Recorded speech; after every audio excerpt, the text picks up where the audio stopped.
Iraani uus kõrgeim juht Mojtaba Khamenei tegi just haruldase avalduse, püüdes näidata režiimi ühtsust. Kuid vastus on juba paljastatud. See tuli kohe pärast seda, kui Donald Trump ütles, et Iraani juhtkond on kaoses, puudub selge juhtimine ja sisemiselt käib võitlus võimu pärast.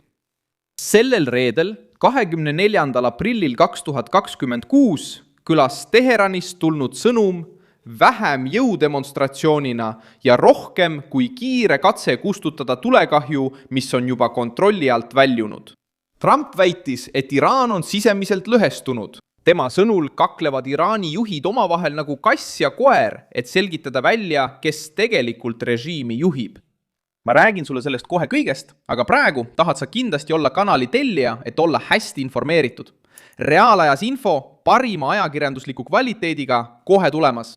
Os audos versus etalon Milson Alves.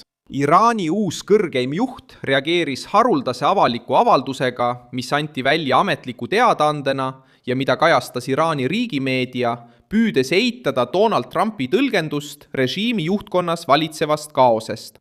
Ta väitis, et tänu sisemisele ühtsusele toimus lõhe vaenlase leeris, mitte Iraanis endas, ning ütles, et Iraani ühtsus on tugevam ja kindlam kui kunagi varem. Ta süüdistas ka välisriikide agente ja tegevusi, katsetes ohustada riigi julgeolekut ja mõjutada rahva meelt, kutsudes üles olema valvas, et need katsed ei edeneks. Kuid reaktsioon kõlas kaitsvalt. Selle asemel, et pakkuda konkreetset lahendust kriisile, püüdis ta vaid tõestada, et režiim on endiselt ühtne. Just sel hetkel, kui Trump väitis, et Iraani juhid võitlevad kontrolli pärast. See kõne tuli ajal, mil Washington hoiab sõjalist survet, blokeerib mereteid ja läbirääkimised Teheraniga on ummikus. Ameerika president ütles, et tal ei ole kiiret kokkuleppe sõlmimisega, sest tema arvates töötab aeg Iraani, mitte Ameerika Ühendriikide kahjuks. Aga tähelepanuväärne on just see, kui režiim peab kiirustama, et öelda, et ollakse ühtsed. Keset süüdistusi lõhenemises, mereblokaadis, majandussurves ja nõrgenenud juhtimises ei ole maailmale saadetud signaal rahulik, vaid muret tekitav. Ja just siin saab Donald Trumpi sõnavõtt jõudu juurde, sest kui Iraani juhtkond oleks kindel, ei oleks võib-olla vaja haruldast, sümboolset ja vastupanust tulvil avaldust. Ali Khamenei sõnum püüdis näidata kontrolli, kuid paljastas lõpuks, et kaose narratiiv häiris Teherani sügavalt.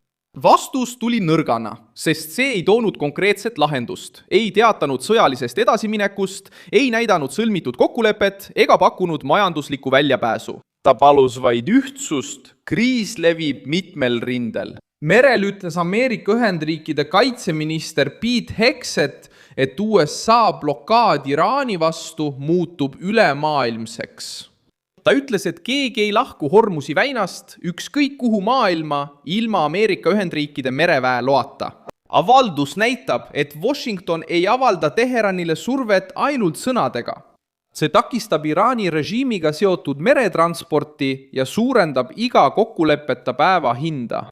Washingtonis avaldatud andmete kohaselt on alates blokaadi algusest juba 34 laeva sunnitud marsruuti muutma. Kindral Duncan kinnitas, et operatsioon kehtib igasuguse rahvusega laevadele, mis suunduvad Iraani sadamatesse või lahkuvad Iraani territooriumilt. See muudab kriisi millekski enamaks kui lihtsalt kohaliku sõjalise vaidluse. Nüüd võib iga ettevõte, iga marsruut ja iga Iraaniga seotud last saada kontrolli, kinnipidamise või otsese surve sihtmärgiks. Samal ajal tammub diplomaatia paigal. Iraani välisminister Abbas Araghchi alustas reisi, mis hõlmab Islamabadi, Muscati ja Moskvat. Islamabadi visiit tõmbab tähelepanu, sest Pakistanit nähakse võimaliku kohana, kus Teherani ja Washingtoni vahelised kõnelused võiksid taas alata. Kuid seni pole selget kokkulepet ega kindlat tagasipöördumist läbirääkimiste laua taha. Reuters ise teatas, et kõnelused võivad jätkuda, kuid eelmine voor, mida selleks nädalaks oodati, jäi siiski ära. See on veel üks nõrkuse märk. Iraan räägib ühtsusest, kuid peab samal ajal otsima lahendusi mitmest pealinnast.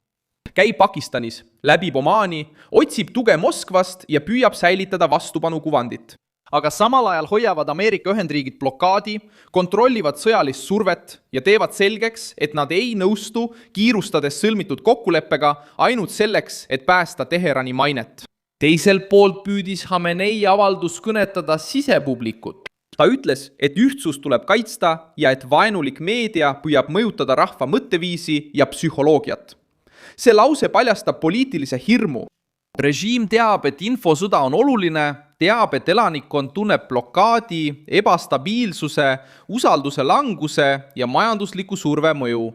Kui ülemjuht räägib rahva mõtteviisist, tunnistab ta, et lahinguväli ei ole ainult merel või õhus. See on Iraani ühiskonna sees ja see erinevus on otsustav.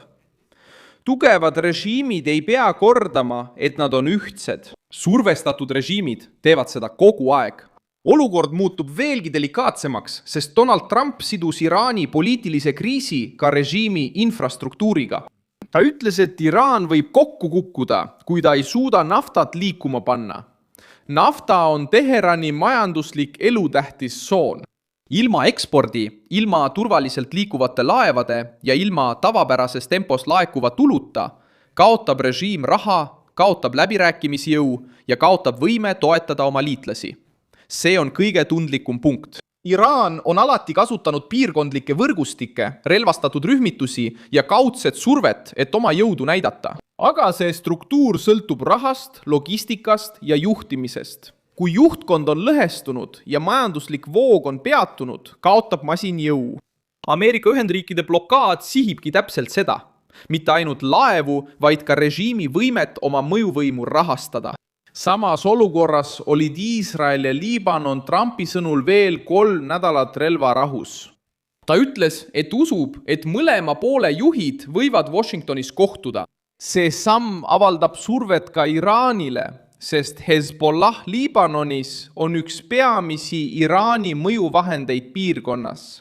Kui Liibanoni rinne alustab läbirääkimisi, kaotab Teheran mänguruumi hoida pinget poliitilise tööriistana. Mostaba Khamenei võttis juhtimise üle kriisi ajal. Tema haruldane avaldus näitab, et ta peab juba alguses oma autoriteeti tõestama. Aga autoriteeti ei tõestata ainult sõnadega.